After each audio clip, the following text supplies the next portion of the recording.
Hello, my name is Carlos Rios. I am a youth organizer in the Boston Area Youth Organizing Project.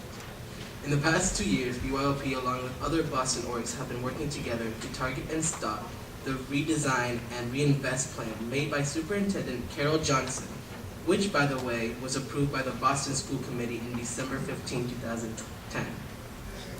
The plan, intended to provide closure and merger and expansions of schools, also mostly targeted and discriminated against Black, Latino, and/or national origin minority students and their parents.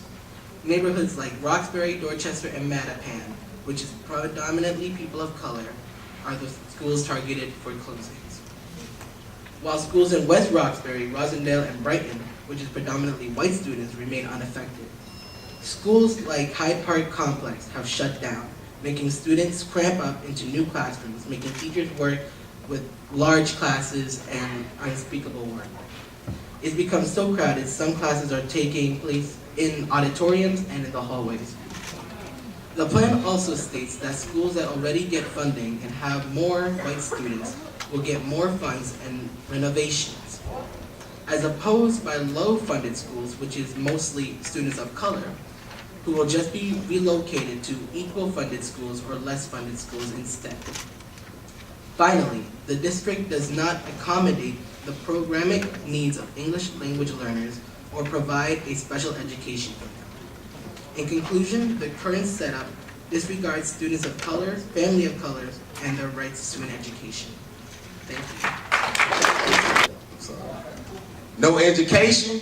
No. Education is liberation. On this day of January 29th, we demand a moratorium on school closures. All right. I am Niquay Douglas, an education justice organizer at Project South, here with the youth leaders of YCAP, and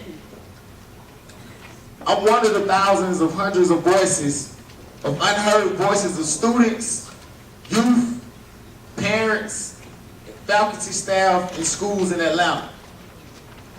Students are the most affected, but not involved in decision makings in closing our schools.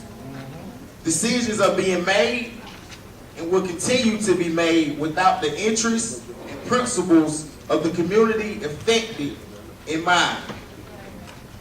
Students' input is imperative to create a 21st century vision and plan for just public education now and generations to come. Students are the past, present, but most importantly, the future of public education. No students, no public schools. In the year of 2012, 5 elementary schools were closed. All schools being closed were in historical Black poor neighborhoods in the heart of Atlanta, Georgia. Family school traditions are being broken. Major public housing demolition across the city displaced tens of thousands of people, which, if you do the math, Atlanta Public School seats 60,000 students, 47,000 enrolled students. 13, if you do the math, between 60,000 and 47,000, then 13,000 of those students are displaced students from that community. By law, all Georgia students who live within a mile of their school are not required public school bus services. Now, all parents don't have a means of transportation, and students are not in the safest communities to walk a mile. Public schools are an asset and play a major role in our communities. By privatizing one of our public hospitals, Grady, students depend on school clinics, which no longer exist in public schools. Therefore, students' health are at risk. As students and youth, we deserve rights. National Student Bill of Rights. We demand a moratorium on school closures now. Education is liberation. No education, no life.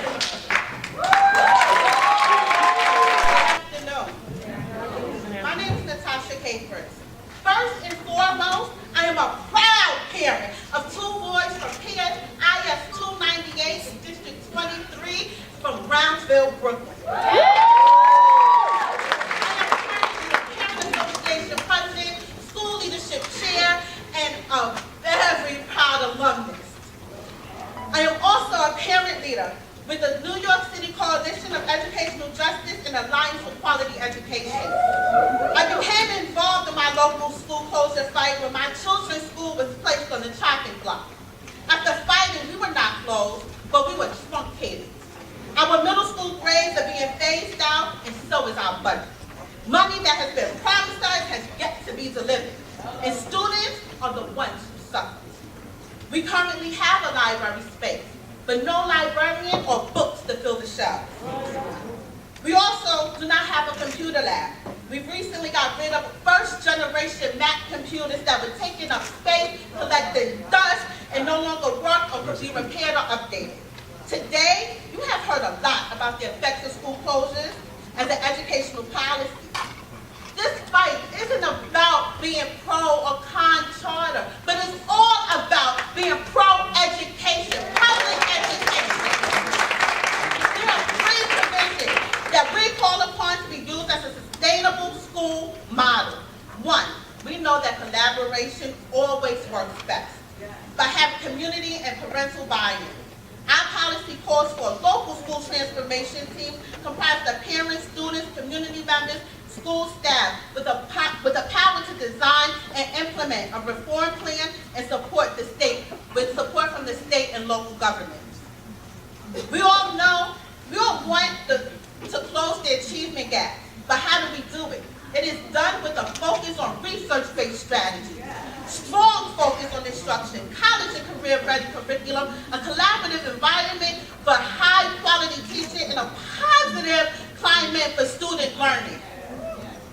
We call for the use of data to inform and differentiate instruction and the use of research-based strategies. Lastly, no student can live up to their full potential when they are hungry, when their parents aren't able to support them at home, or when they feel unsafe and disrespected at school. This is why wraparound services are critical. An assessment process to identify students' non-academic needs, and asset mapping to determine the possible providers. Trust me, today the historical significance is not lost upon me in this poignant moment. I feel the weight of a generation on my shoulders. I cannot and I will not let a single one of them down and live as the end of you. In the State of the Union in 1963, President John F. Kennedy said, "A child miseducated is a child lost."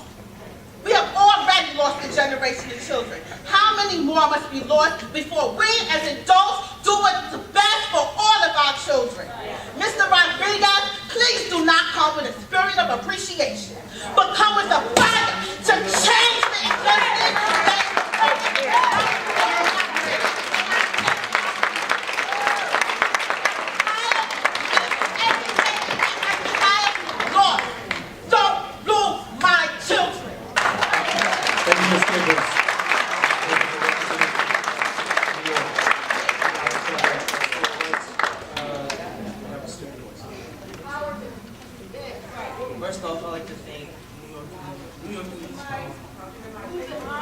I'd like to thank New York Communities for Change for helping us organize this and journey for justice, and to all my new friends that I met here.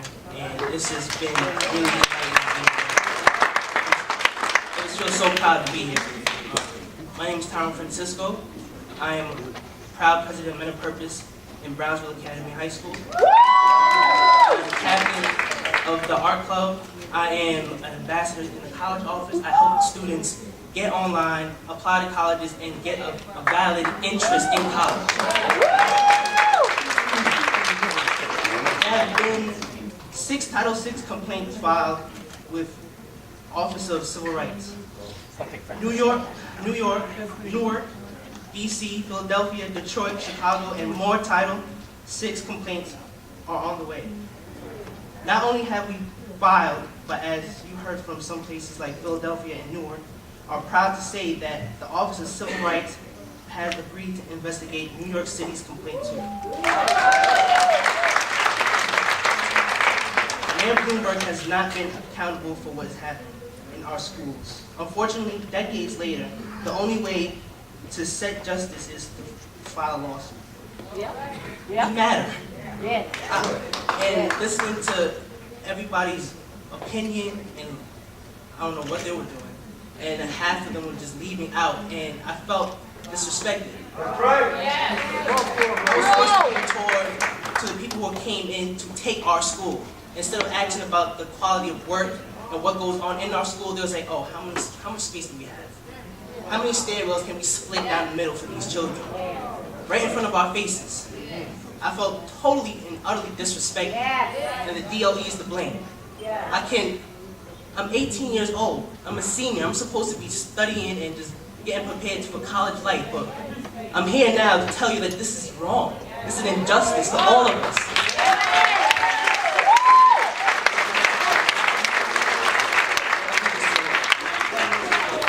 It's undemocratic. It truly is. Yes, ma'am. I'd like to thank you all for being here. That's all I can say. Thank you.